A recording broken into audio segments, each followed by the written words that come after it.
What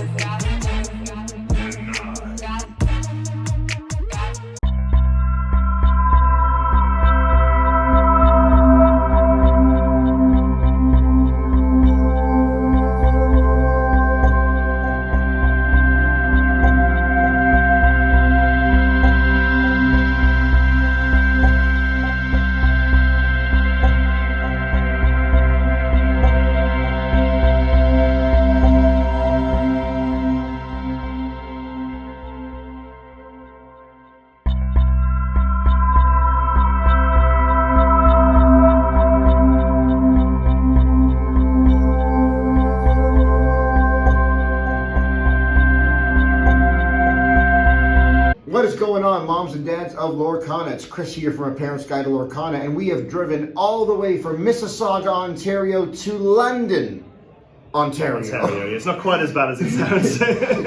it's the close London. It's a close London, and we are here at the Game Chamber. We are here with, I'm sure by now you all know him. We're here with Jonti from the Game Chamber. Hello, how's it going? Nice to be here. Thank you for giving us some time to. You're welcome. To chat. Thank you so much for coming over. It's awesome to see you. And it's not London, England, but it's still a 2-hour drive, right? This is still a hefty trip. So it was nice. Appreciate you making it. Yeah. Well, no, listen, we always want to have an opportunity to go and play with new people, meet new people.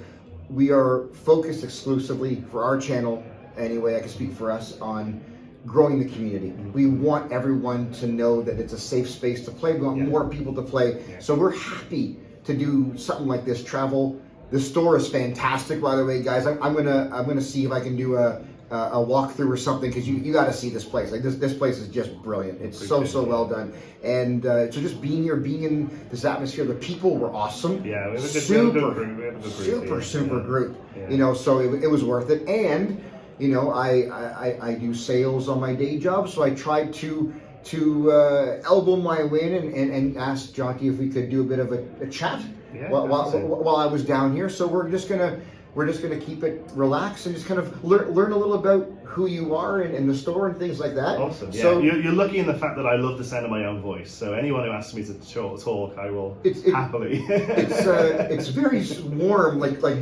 melted butter. It's a very warm voice. So tell us a bit about yourself. Tell us about Jonti the man. Yeah. So my name is Jonti Sparrow. My mother lost a bet.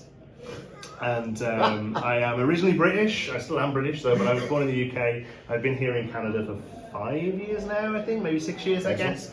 And I've been here at the Game Chamber for 3 of them. Started originally working for them freelance, doing video editing for them, and then it just kind of evolved into a manager position. So I'm one of 2 managers here now, and then Tim above us is the guy who owns the place with his wife Trina. Yep. We have an absolute blast. Love working here. It's not really work, honestly. I'm paid to play games all day. Obviously there's sales stuff to do and paperwork to do, but not a day goes by where we don't at least squeeze one game of Lorcana at the moment, I guess. That's fantastic. But before that, Magic or whatever. But obviously we're a big store that covers all of the hobby, so a lot of miniature games stuff going on here. Trading card games, board games, a lot of paint supplies for the miniature hobby. Yeah. So we kind of cover everything really. But Lorcana has been really big for us since it came out. We've really pushed for a focus on community, like you were saying. There are kind of 2 or 3 ways stores seem to have gone with Lorcana. One of which is just sell it on day one and don't really worry about it. One of which is massively overinflate the cost of it, the price of it, and then the other is sort of drip feed it out to locals and to players, and that's the one we've gone for. I'm not saying it's the right way to do it, but it's definitely worked for us, and it means we've got people coming out every week enjoying the games. I don't feel like we're holding people hostage and saying that you only get a pack if you come and play, but it is one of the things that's helped us sort of have people come out every week and build this community. And even during set 1, when we ran out of this product, we ran out of the trickle product that we call it, we still had the same amount of people coming out every week and playing. So they're not just here to grab their pack or 2, they are actually enjoying coming out and meeting new friends and playing the game. And that's good. I think at the end of the day, it's twofold. You're saying come out, commit to being part of the community, because at the end of the day, the strength of this community is what's going to give longevity to the game. Whilst being here, We're going to hold some inventory. You have the opportunity to purchase some packs if you wish. Yeah. You want to come and play? Check. You want to meet new people? Check. You want product. This is a way you can come into a store and know, at the very least, I can get my hands on one booster pack. Yeah. Unfortunately, we've tried to, because we limited to 2 boxes a week, thinking that would be, a couple of packs for everybody. But we're literally getting 40, 45, 50 people out a week playing. So unfortunately, it's a pack each. So it's a nice problem to have. Yeah. I'm hoping that a restock of set 2 comes quicker and more effectively than the restock of set 1 does. We can only hope, I guess. Well, Ethan and I each got a pack now, so any good polls? We're gonna wait till after we're done now. Oh, nice. And we're gonna film the polls at a table. Everything's content. Everything is content. Even Ethan said he goes. We should do a whole. We'll open it up, and if we pull something, we can run around the store screaming. Oh my god! Oh my god! It's an enchanted. The kid is all. My son is all in on this channel. He's into it. He's fully into it. But yeah, so we're excited. So I'll say this. If we pull a rare, a super rare, and enchanted, the plan works. So if I get all comments, it's a dud. Yes. So when did you move here? Yeah, so I've been here for, I think it's 5 years, I guess. The way I try and remember it is how many Christmases my kids had here. That's kind of how it works out. So he's 6 now, and he was about 18 months when we moved over here. So yeah, it's coming up 5 years, I guess. Brilliant. And yeah, I had an absolute blast here. Love the place. Absolutely love the place. So you've put some roots down here, brought your family out here. You're working here now. Yeah. But what do you miss about home? So I always family. Sure. I have to say that because I forget, and I actually list what I really miss, which is crap food, like good beige, like pastry, like honestly the stuff I miss from the UK: sausage rolls, steak and kidney pies, good fish and chips. Real fish and chips. Fish and chips is quite a big thing over here, and you have fish and chip restaurants, fish and chip takeouts. Even though you call chips fries everywhere else, they are still fish and chips places here, and they're okay, but they're not quite. Curry, I miss a British curry. The curry is pretty good here, but it's just I'm not saying the English one's better. The English one is the one I grew up with, and therefore what I mean. But yeah, basically just crap food. Doner kebab. Oh, doner. Okay, so now the kebab is a very East Coast Canadian thing. You can't get a good doner here in Ontario. Not really. No, not. Halifax is a great There's some one. good shawarma, and that's close, and that kind of fills the gap, I guess. But honestly, I don't miss anything about the way that the UK is built. I miss the people and the food, and that's it. And those are the 2 best things to miss. That's fantastic. So you mentioned that you're doing a lot of different game systems here. I see guys playing Warhammer. I see. So we've got there's a Horus Heresy tournament on today, which is the 30,000 of the Warhammer 40,000. So it's set 10,000 years before 40k. Yeah, and it's a really big scale skirmish game. So there's a tournament for that going on as well today. But we do a lot of all sorts. 40k is obviously our biggest game, miniatures wise. But we have a really good Star Wars fan base as well. So Legion, Shatterpoint, X-Wing, Armada still gets played here. Actually. So so we see a lot of Star Wars play, a lot of 40k play. Crisis Protocol does quite well for us. Song of Ice and Fire has had a big resurgence recently. So yeah, we whenever people want to play, we do our best to get it in for them, and we try and do at least a night a week for casual play for that game, and then we try and run a tournament every month for all the games as well. So every month you can get a more of a competitive feel and win some stuff. So myself, I play Legion and Shatterpoint. I play Song of Ice and Fire. I have a Warhammer army, but it's mostly more of a painting project than a playing project. And then all the TCGs that come through. Big on Magic. Played Keyforge a lot when it was big. So did I. Find that Lorcana kind of scratches the Keyforge itch, honestly. It really does. I was saying this it's very similar gameplay. The idea that you can exert to further your own win con or deal with their opponent's board. That's very much like Keyforge's, what was it, Reaping for Amber? There we're questing for lore, right? So very similar mechanic there. And the only thing I didn't like about Keyforge was I quite enjoy the deck building process.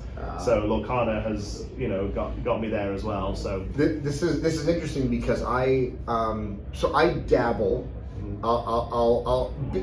I'll come clean. I do not have a gaming IQ. I am not smart enough to play these games competitively because I have a hard time remembering all the rule sets. Yeah.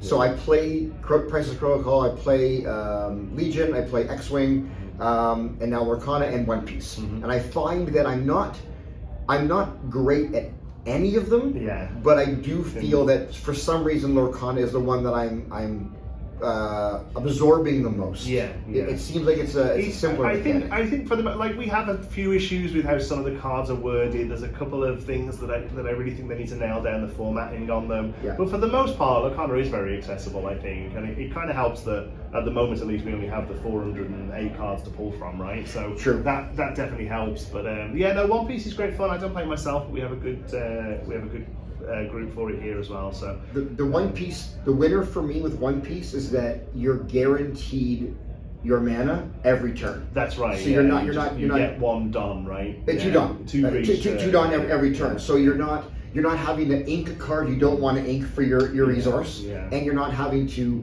put enough like magic resource in, hoping you pull it. So the focus on the game is more about the combat and less about, oh my gosh, am I going to be able to have some kind of combat happen or not? So that follows how a lot of the digital card games work, right? Like Hearthstone and Legends of Runeterra, they all have that. Just each turn you get an additional resource. And, I love it. I like how Lorcana does it. I feel like Lorcana has fixed the magic problem with the resource, obviously, and that's good enough for me. I quite like having to pitch something. I quite like how the dynamic can shift sometimes. You know, like you'll put an 8-drop bomb in your deck, but on turn 1, that's an ink, you know, and I actually quite like that. I actually quite like that sort of dynamic that you have to deal, that sort of little fight you have to have with yourself each turn. I love it. Yeah, I actually quite dig that. But I also don't hate the just get one more a turn either, There's something about Lorcana because what other game systems would frustrate me with,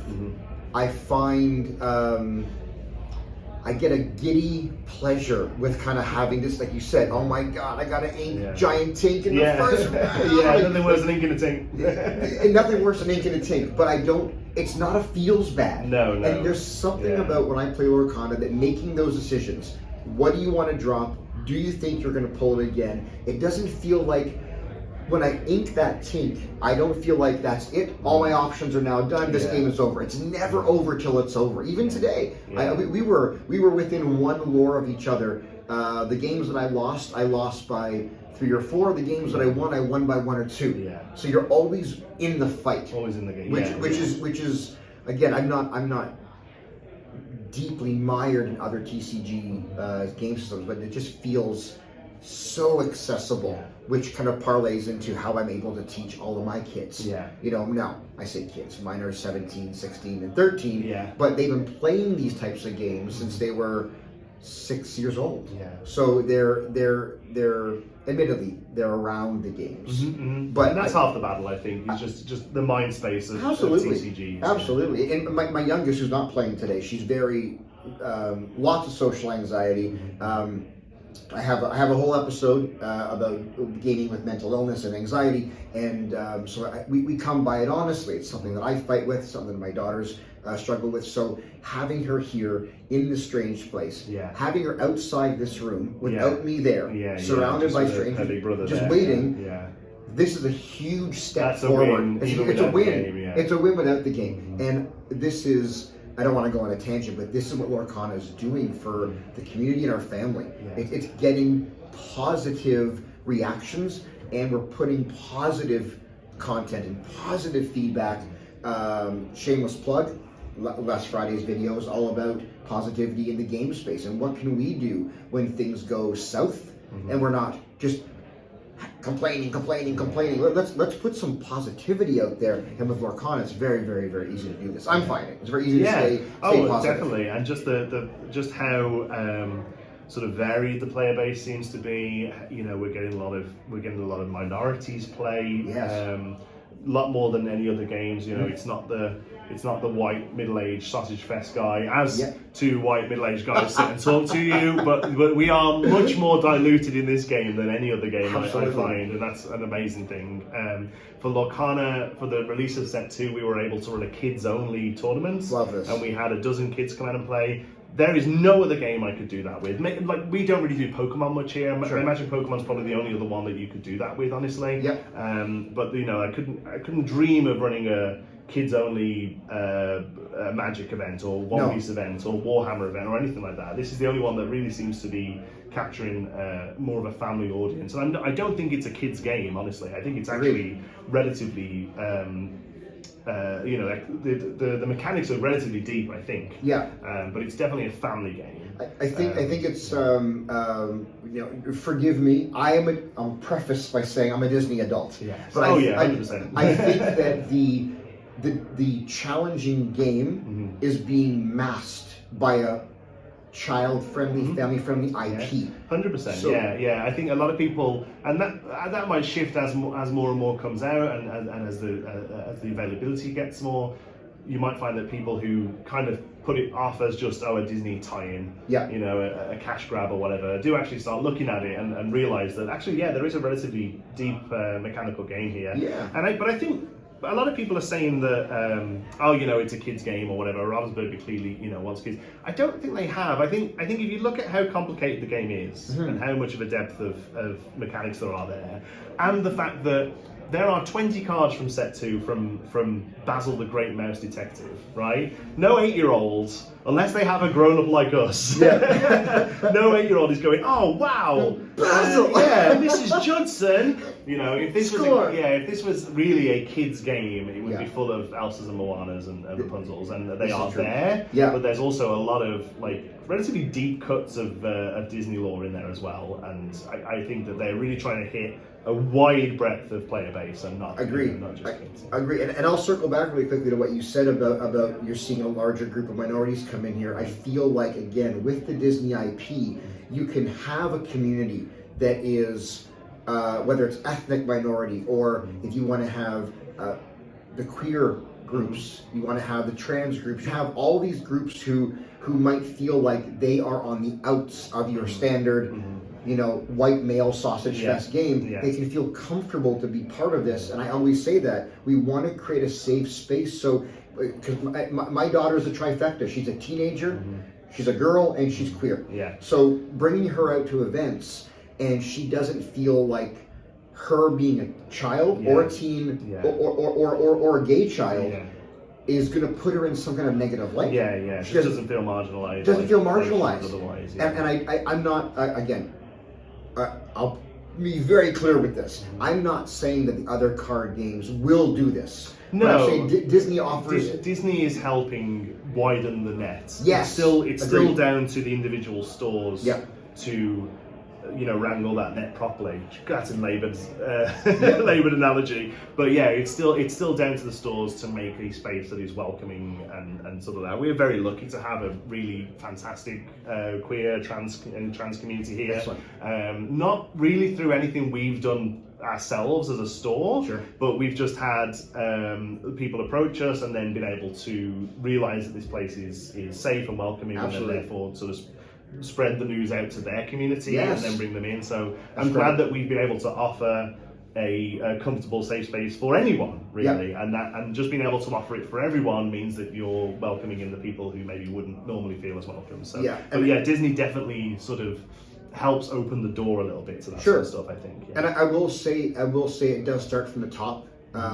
Yourself included in this, is my friend Will owns our game store, Game Time Collectibles in Mississauga, and when we spoke the very first time we went in there, he said it's our responsibility that if we're seeing toxic behavior, if we're seeing players who are coming in and disrupting the space we're trying to create, it's our responsibility as managers and the owners to say, that's not okay here. Shut it down, or you can find a different place to play. I mean, honestly, I could probably count on both hands the amount of times we've had to like ban someone from the store. It's not a common occurrence. We've been here for 11 years, and it isn't a common occurrence. But pretty much all of them have been due to toxicity regarding minorities, 100%. When they're the people who have to go. Honestly, most of them, because you know, people can get salty about gameplay, and you just kind of have to say to them, "Oh, knock it off! It's a game." You know? Like we are literally either playing with pictures of Mickey Mouse, or we're playing with little toy soldiers, right? Yeah. Like, just remember what you're doing and where you are and what's Yeah. really at stake here. Yeah, absolutely. But the only times we've ever had to move further than that and actually be like, I'm sorry, you're not welcome here, Yeah. is purely because they were making other people not welcome. Like, pretty much, honestly, I can count on both hands how many times it's happened, but it's always that, honestly. And it's a shame that it's always that. But yeah, you just nip it in the bud and move on. Yeah. But again, for us, I and I can only speak because I come from a family that has again, my queer daughter, cousins. We have transgender in our family. I think it's about education, because when you play a card and the person on the other side says, "Oh my gosh, Mickey Mouse, that's so gay," like they're programmed to use gay as derogatory. I think a certain generation is now. I think the younger generations are a lot better at it, honestly. But yeah, definitely. God, when I was a kid, 100% gay was not necessarily an offensive term towards gay people. It was just a word for something that was rubbish or naff or crap or whatever, Agreed. you know. Agreed. So yeah, it is. You have to be a constitution. I think it's just important.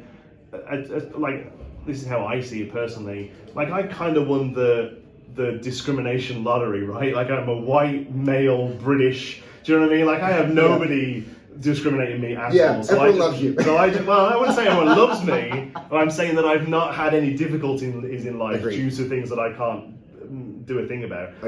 I've had difficulties, but it's all because I've done something stupid. Fair enough. It's not because of my race or my skin color or my sexual preference or anything like that, right? So I have to just make sure that I'm incredibly aware of my privilege, and I'm incredibly aware of what I haven't had to deal with. It's our responsibility to understand, like you said, how privileged we are, and how can we make sure that other people who don't benefit from what we benefit from don't feel left out because of it. That's our responsibility, I feel. So why Lorcana content? Because what you play other games, you said. So what is it in Lorcana that's so I've been around the YouTube wheel before. I have a video gaming channel that has over 100,000 subscribers on. So I've been there. You go. I did this for a while as a main source of income. So I've had experience, with the YouTube grind. But honestly, Lorcana, about 4 or 5 days before D23 of 2022, I guess, it was announced. Yes. And I just felt like the planets aligned, honestly. Like, I'd already got experience with YouTube. Yep. I was working at a TCG store, working at a card game store. I'm an absolute Disney adult, and quite happily will say it. So I just felt like this was a good chance for me to, get in on the ground with something and make something of it. So that's great. And it's been awesome. It's been fantastic. I made 3 videos before we'd even seen a card. So it was a bit of a risk, I guess, to sort of commit to something. But then every time we saw more and more of it, I just thought, actually, this could actually be pretty good. Yeah. And it is. It's a great game. Absolutely. I think the company that are making it with heart, and they're making it with a genuine interest in the source material. Agreed. We have some deep cuts in this game already by set 2. We have Mother Gothels that are perfect to get healed by Rapunzels. We have all these little nods and little hidden Mickeys in the art and all that. You can clearly see that this isn't a cash grab. Yeah. And it's made by at least there is a chunk of the team at Ravensburger who know their Disney stuff. Yes. And it's very much appreciated. Yeah. So yeah, just the more I see, and honestly, the only negative I hear is that there isn't enough of it. Yeah. And that's a nice problem to have, right? Absolutely. If they can get their feet under themselves and get more of this stuff produced, I think they're onto a winner. I know. I've been saying since day one the thematic nature of, for example, Grandma Tala, when she's banished, she becomes ink because she's always with Moana. Sticks around. Right? Yeah. Sleepy, coming in exerted because he's sleepy. Yeah. I did a video on the dwarves and I died. I couldn't get it out without laughing, because it was just so wonderful to think that he just kind of groggily walks into the field and lays down because he's sleeping. And the new little hey just keeps bouncing back and coming back. It's all really on point. It's so good. So we talked about how I bring my kids out, and I was talking to the owner's wife, Tracy? Trina. Yeah. We were talking to Trina for a little bit, and I was saying that Ethan's generation, my son, and younger, this is the future of the success of the local game store. Getting the kids in, getting them to feel comfortable playing with the adults as they're growing into adults, and then bringing their own kids in or whatnot. They are going to be what carries this game and many other games forward. 100%. Yeah, I can show you photographs of multiple members of staff here at age 13 playing these games in other stores in London. Like our staff comes from that younger generation getting into it when they were younger. So we actually have a couple up of Joe and Jason like playing here as kids, and they're working here. That's fantastic. Oh my gosh. And now we talked off camera about this, but for anybody who doesn't know, you do something here that is deliberately directed towards that younger audience with your kids events. You want to tell us about that? So Lorcana was the first time we really pushed it. We've done a few kids events over the years for different games, but Lorcana we really felt like we could push it. So for the Lorcana starter tournament this time round, we did the starter deck tournament. We did a kids only event, and we had 12 come out for that. It was really awesome. We made them just play best of one, so just one game against each other. And we said that, so normally with a starter deck tournament, the starter decks come with a pack, and you can actually open that pack and do like a mini draft if you wanted, right? Sure. But we asked for the kids didn't do that. They just sort of kept their pack and just play with the starters, just to keep stuff a little simpler. But other than that, we ran it like a full Swiss tournament. We paired them up, and the winners played the winners, and we kept going until we had a winner. And then the young man who won got himself a set of all the accessories, so a mat and sleeves and all that sort of stuff. And then we gave all the kids another pack as well. So great. It worked out really great. I will definitely do it again. I would recommend any game store do it because the kids were absolute consummate professionals. They all of them, like without prompting, would finish the game and put their hand out to shake them. They were more cordial than most of the grown-ups we get here, honestly. It was so good to see. I definitely push to do it again. And what we're doing this time with the league is they can still. Everyone can still play everyone because we want to keep making it so that everyone moves around and plays each other. Okay. But we are actually going to keep the kids' points separate and have them pointed out just against other kids. Great. So at the end of the prizing, there will be a kids' tier of prizing and a grown-ups tier of prizing, but they can still play a mixed play. We're just going to keep the points separate. So I'm hoping that works out well as well to get some of the kids higher up the bracket because we have a really great community here. We got a lot of kids come out and play. A lot of people will play each other.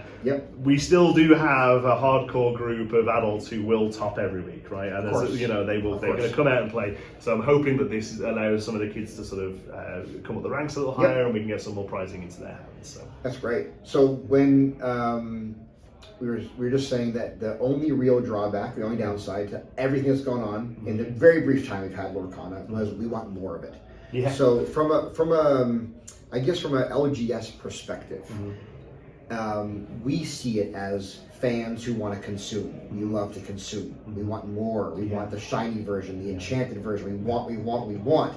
But from a LGS perspective, how are you seeing the stock issues, the restock promises that have not come through, the variations of what actually has come through? How are you perceiving this and able to kind of filter it and push it back out positively to your group and not get on that negative train? Yeah, it's very tricky because they, for everything they do right, it's almost like a one step forward, two steps back kind of thing with them, unfortunately.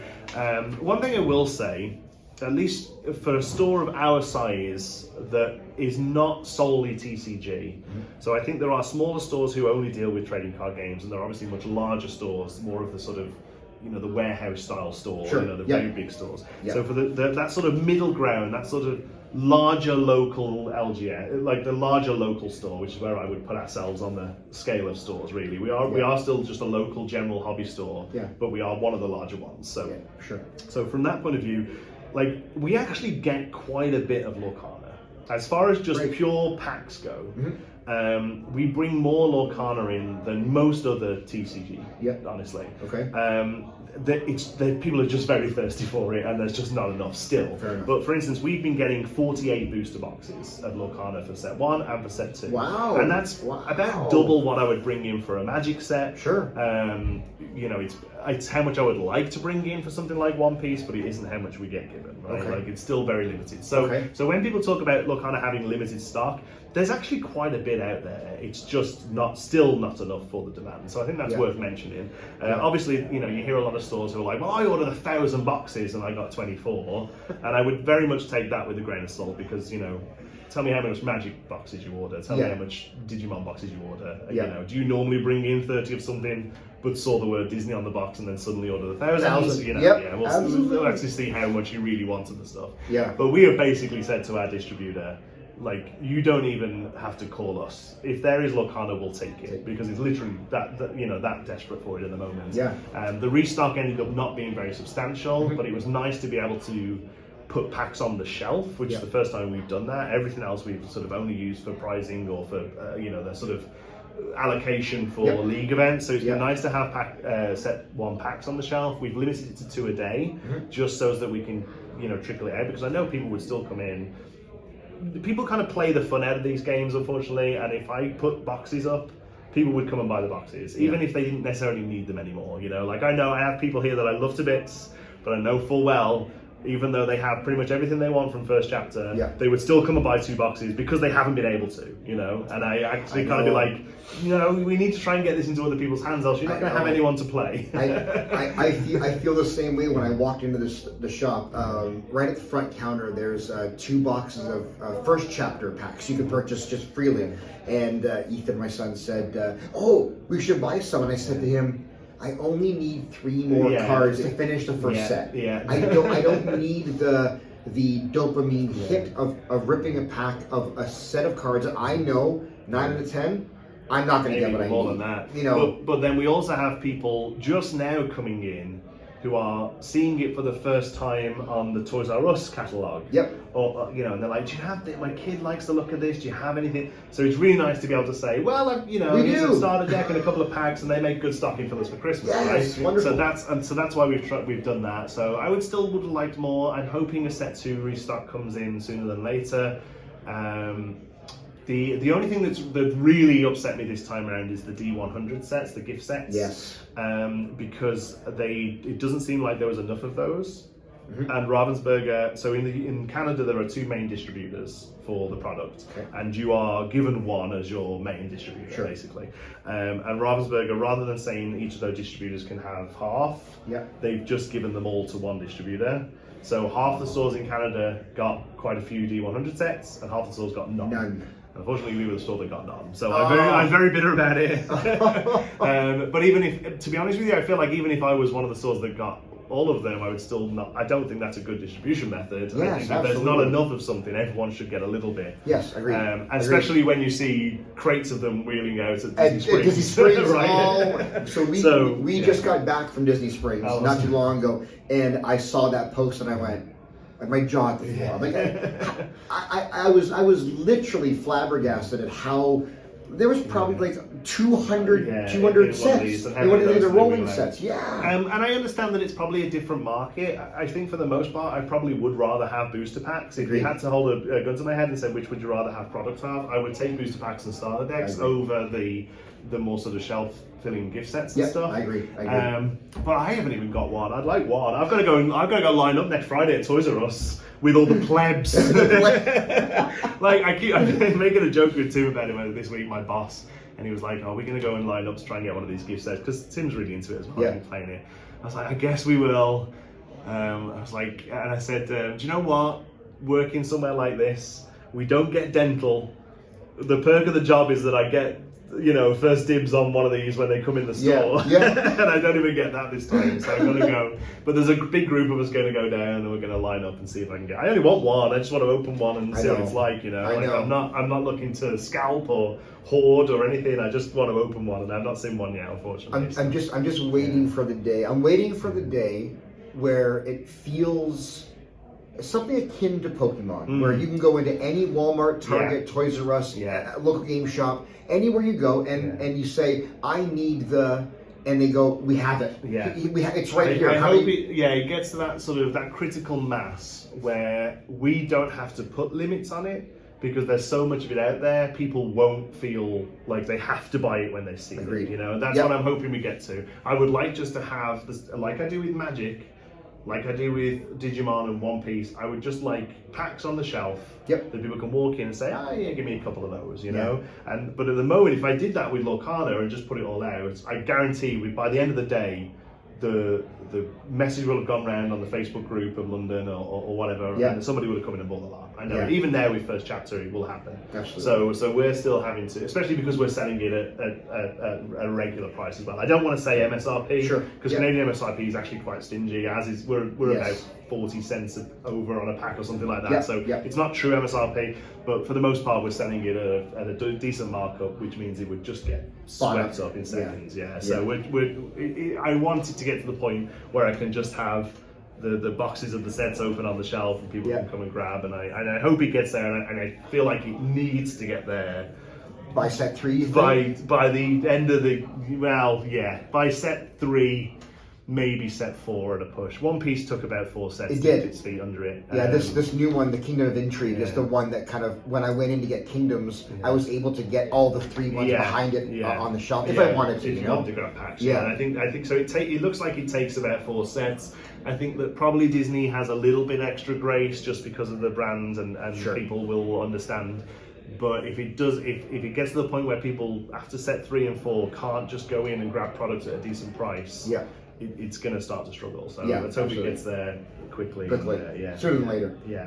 So I love playing this game with my buddies, where if you're on a desert island and you had to pick one band, one game, one book kind of thing, what would it be? And I wanted to modify it a bit, and I call it the Nerd Sophie's Choice. So I'm going to pick which of my kids I'm going to kill. You gotta pick one of the kids. Now, I only have one. Listen, I got 2 out there, and I'm not sure they're both coming home with me. So we'll leave it there. But I'm going to do something. I think it's whether you think it's fun, I think it's fun. Sure. So I'm just going to say 2 words. And with no context, you just got to pick. It's got to be Sophie's Choice. I'm so indecisive with this sort of stuff. All right. So you can draw it out. You can hum and holler you want to. I think it's more entertaining when you kind of just go off the cuff like that answer. But you approach it any way you want to. But this is going to be the official Parents Guide to Lorcana's first ever Nerd Sophie's Choice. Wow. Okay. Are we ready? Yeah, sure. Here we go. Okay. Fantasy or sci-fi? Oh, fantasy. That's quite easy. Fantasy, The only thing I struggle with is I'm a big Star Wars fan. But honestly, I Star Wars is closer to fantasy in a lot of ways than it is to sci-fi. In my like, it's set in more of a futuristic zone. But if I had to pick one, 100% fantasy. That's quite an easy one for me actually. I mean, I have a Stormtrooper tattooed on my neck, so I think I would have to pick sci-fi, but man, oh man, Lord of the Rings has a special spot in my heart that I don't know if I can give it up. I'm a huge Discworld fan. Terry Pratchett. I love love Discworld. He's great. Actually, I'm not a huge Lord of the Rings guy, to be honest with you. But just in general, if you have to give me an aesthetic, it's hogs heads and raging fires over dark, the blackness of space, flaming doors. 100%. Hip hop or heavy metal?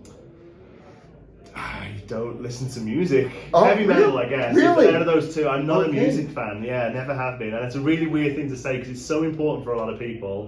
But I listen to talk radio, I listen to podcasts, I listen to audiobooks. I am not a music guy. I'm one of those people that when I hear that, I'm like, I have a soundtrack for every moment of my life. I know. I played in bands. I've been a drummer for 30 years. I've played in bands. Music is ingrained in my DNA. So I hear a lot of people say, what do you listen to? Whatever's on the radio. What does that mean, whatever's on the radio? No, I go one step further and I find the radio where they're talking.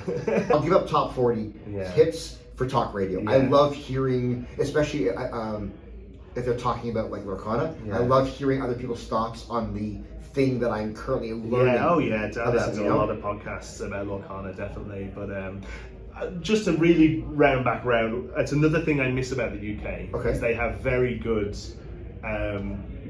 government-funded talk radio. Really? Yeah. So they have BBC Radio 4 is just a talk radio, and it's a fantastic station, and I miss it. You guys have CBC here, We do, yeah. which is okay. And is a fine alternative. Sure. But yeah, I do miss Radio 4. That's going to make it, for people who are watching who are British, that's going to make me sound way more middle class than I actually am. I'm just a big fan of BBC Radio 4. But is it like current affairs, news? Yeah, it's kind of everything. Current affairs, Okay. and there's some comedy and stuff, but it's government funded, so there's no ads, which is why it's good. So the same with CBC. There's no ads other than them plugging their own stuff occasionally. It's supported by the taxpayer, not by the same. You've heard, the BBC is funded by the taxpayer. Oh my gosh, yeah, absolutely. So yeah, I guess when did another channel? Yeah, ITV. I guess it will have been about the 70s or something like that. I suppose maybe. Yeah. So before my time. But, Absolutely. But yeah, I have no problem with ad-funded content. I create ad-funded content. But yeah, if I'm in the radio, it doesn't need to stop every 5 minutes to tell me about pizza. I hear you. They can just get talking. I hear you. This one's a little less existential. Coke or Pepsi? Pepsi. Specifically, Pepsi Max that you don't get here. And We used to have it. Oh, really? We used to have Pepsi Max and Crystal Pepsi. Oh, yeah. But neither are here anymore. Pepsi Max is the best one, but yeah, no, Pepsi all day, yeah. Marvel or DC? I'm not particularly fussed on either. Marvel, I guess. Really? I love this. Yeah, it's my favorite. Some of the movies and stuff, and some of the TV shows, I suppose, are fine. But yeah, I've never really been a comic guy, and I've never really been a superhero guy, honestly. But if I had to pick, Marvel. Yeah. Okay. Summer or winter? I think I know what you're gonna say. Oh man, do I get fall as an option? I'm a fall guy, honestly. Well, I was thinking rainy, but it's more akin to winter maybe, but sure. Yeah. To be honest with you, about a week ago we had a real miserable day here, and everyone came into work and like, oh, it's horrible, isn't it? I was like, do you know what? I don't mind a week of this because it reminds me of home. Yes. But after about a week, it can go away. You get the rubber boots on, you're smiling all day. It feels just like home. I don't mind it. It does make me. I love petrichor. The smell of wet soil. Yeah. I love that. It's much better in England than it is here. It smells like worms here. It smells really good in the UK. That's fantastic. But yeah, fall. I guess out of summer and winter, I would pick winter. Okay. I like wrapping up warm. I like the sort of dark nights and that sort of stuff. My kid skis. I don't ski myself, but I absolutely adore watching him ski. It's fantastic. Brilliant. So yeah, excellent. Yeah, winter. Well, this one I think I know the answer already, but comics or novels? Oh yeah, novels. Yeah, Sure. I'm not a comic guy. I pick up some Disney comics, but that's because it's Disney and not because it's a comic. Yeah. I've been really enjoying the series by Dynamite at the moment of the villains. Oh, so yes. they're like origin stories for Scar and Hades, and I think Ursula comes out soon. Great. So I've been really enjoying those. But yeah, overall, I'm not a comic guy. Give me a novel. I mostly read non-fiction actually. I read a lot of like popular science, toilet science, like light science for the masses kind of stuff. I read a lot of that. I'm an atheist. I read a lot of atheist literature. Card-carrying atheist, grade 6. so I'm a big fan of Dawkins. And I love Dawkins. And all those. So I read a lot of that sort of stuff. But yeah, novels, like I say, I really enjoyed the Discworld series. Read through that 3 or 4 times now, probably over the years. Oh yeah, the sheer thought of the flying turtle is just wonderful stuff. I mean, Pratchett is just a genius.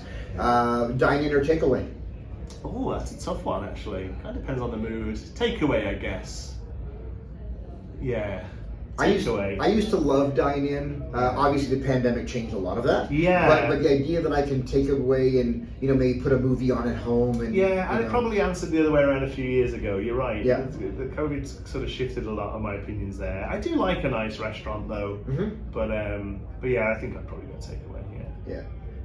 Cinema or Blu-rays? Oh, cinema. I love the cinema. I absolutely adore going to the cinema. We're going tomorrow. I'm going to go see Wish. Yeah, there you go. Yeah, excellent. Take my kid. I was talking yesterday to a friend about it.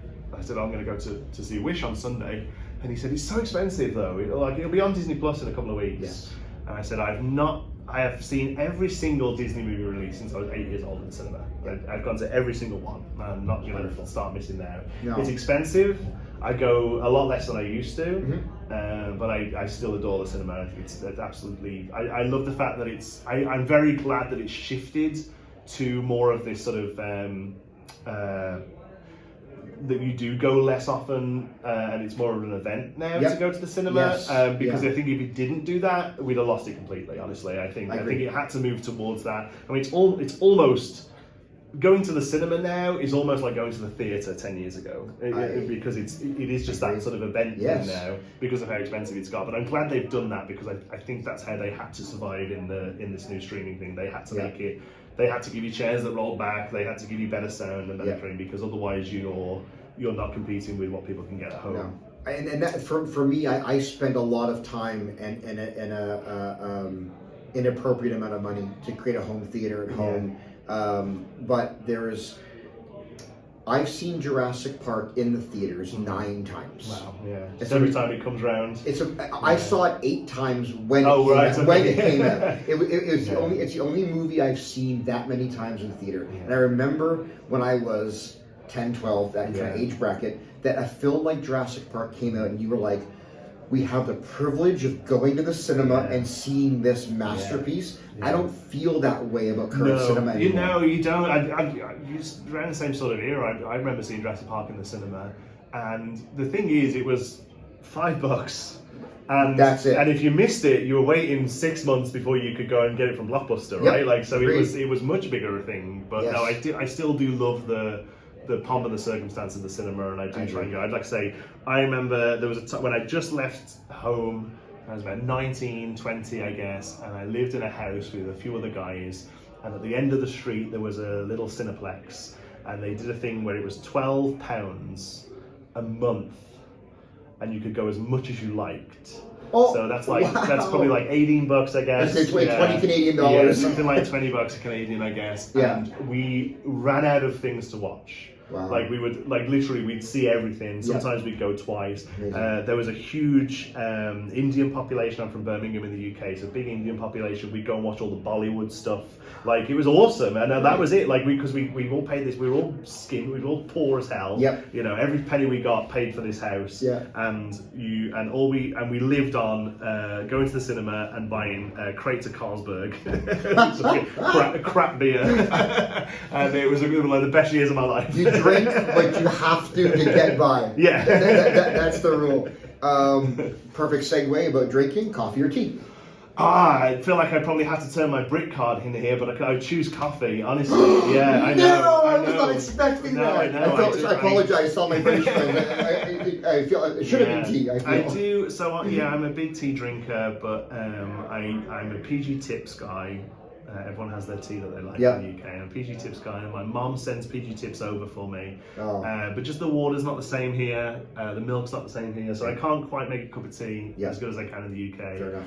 But I'm whatever the opposite of the aficionado is when it comes to coffee. You put something that's warm and wet in front of me, and I'm happy with it. In. Yeah, I'm not fussy about coffee at all, which is good, because here on every street corner there's a Tim Hortons, and they make terrible coffee. But it's always there, and it's always hot, and it's always quick. So I live off black coffee. I have it running through my veins. McDonald's now. McDonald's is much better because they use the beans that Tim Hortons used to use. So I've heard this. And their coffee is brilliant. So I love their coffee. I get a McDonald's coffee on the way into it pretty much every day. It's great. And I make it myself at home, and I have some sort of fancy equipment. But honestly, just beans in hot water, I'm happy about it. Amazing. Whereas I'm fussy about tea. So because I can't nail it here, I drink a lot less of it. But whenever I go back to the UK, tea, kettle's on as soon as I get through the door. Let's go. I love it. And the last one, and I'll explain this one after you answer. Okay. Left or right? Left or right? Yep. I mean, I'm right-handed, I guess. So right. Okay. So I learned an old wives' tale. Oh yeah.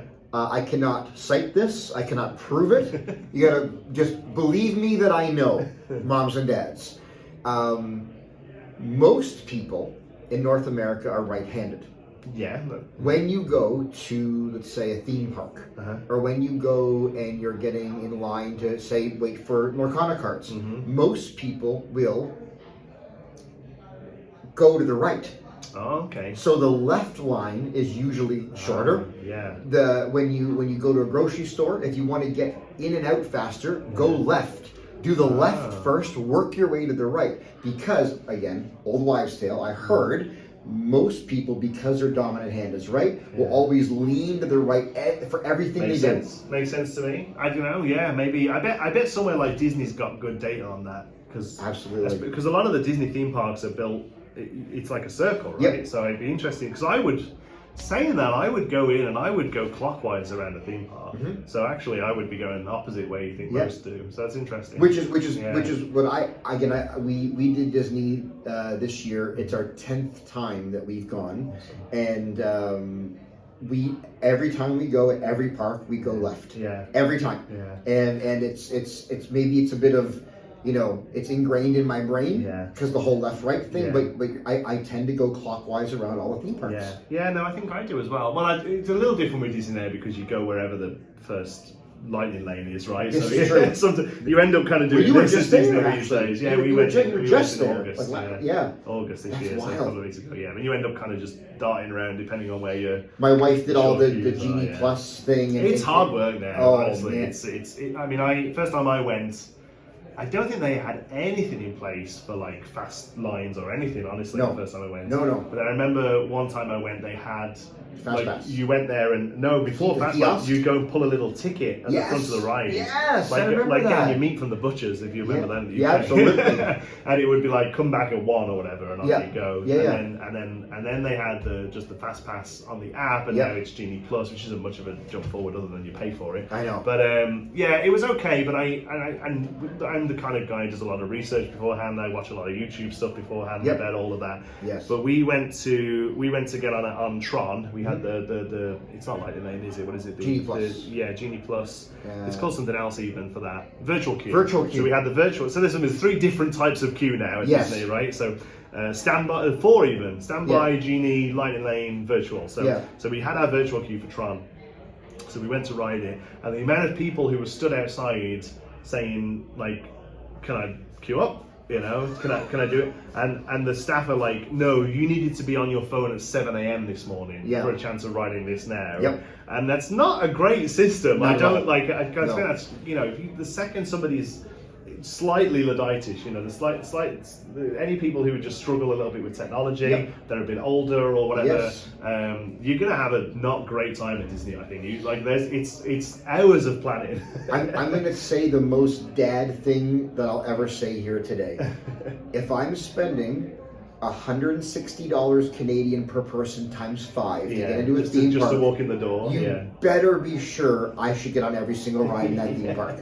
Like I understand queuing, I get it, but I shouldn't be asked to now pay a bit more to guarantee. Well, I thought my ticket for entrance guaranteed me to ride, and this is the only sour taste I have. The thing is, the place is packed every day. So what do they do? People moan about it, but other than putting the price up or just shutting the door at a certain time in the day, I don't know what the answer is. So. No, I hear you.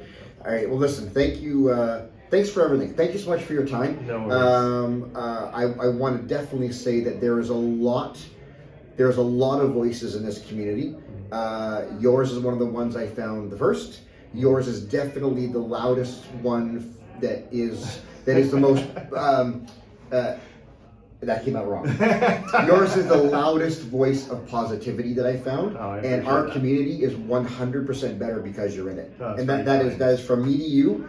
If this camera was off, I'd say the same thing. It is 100% better because you're in it. We're just trying to make everyone happy and having fun with the game, and that's all that really matters, right? So, tell the moms and dads where we can find you. I'm at the Inkwell, so if you just search for the Inkwell on YouTube, you'll get a couple of clips from a movie from the 80s, and then I should be the next one down. I didn't research it, but there's a movie in the 80s called The Inkwell, and I'm slowly creeping up. There you go. There you go. If you search for Inkwell Lorcana, I should come up as well. That's excellent. And I'm on Twitter at Lorcana_Inkwell. That's brilliant. And again, moms and dads, you know where we are. We're here at Parents Guide to Lorcana on YouTube. You can find us at Parents Guide to Lorcana on Instagram and on Discord and on Facebook. I am just Chris Zeng on Facebook. So again, if you see myself or you see Jonti, leave us a comment, talk to us, reach out, send us a message. I know I love talking to people. I love answering questions. I love interacting with the community. I love getting to know content creators and fans, and it's a wonderful place to kind of learn this game and play this game, and it feels good to be part of something that feels this positive and this it's a good start. Absolutely. I'm excited to see where it goes. Absolutely. Thanks so much, everyone. We will see you real soon.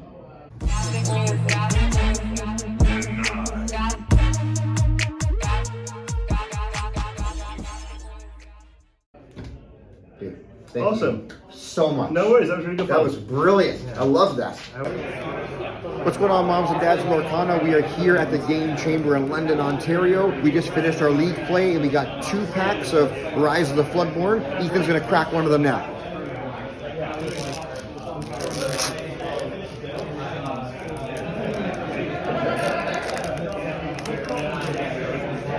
All right, we got I'm Stuck. We have that one.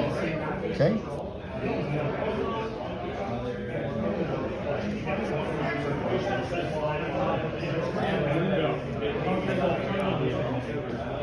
So when you get to the rares, go up, not across. Nice. All right. So we got rare. Let's have a look real quickly. So we got foil Rana, and our look at that. Our super rare is Yzma. I don't have that one. And our rare is Sorcerer Spellbook. You can open my deck too? What? You want to open my deck too? Or my pack too? Sure. Okay. Here we go. Our second pack. Let's crack it. Come on, Ethan. You want some luck here, buddy. You want some luck.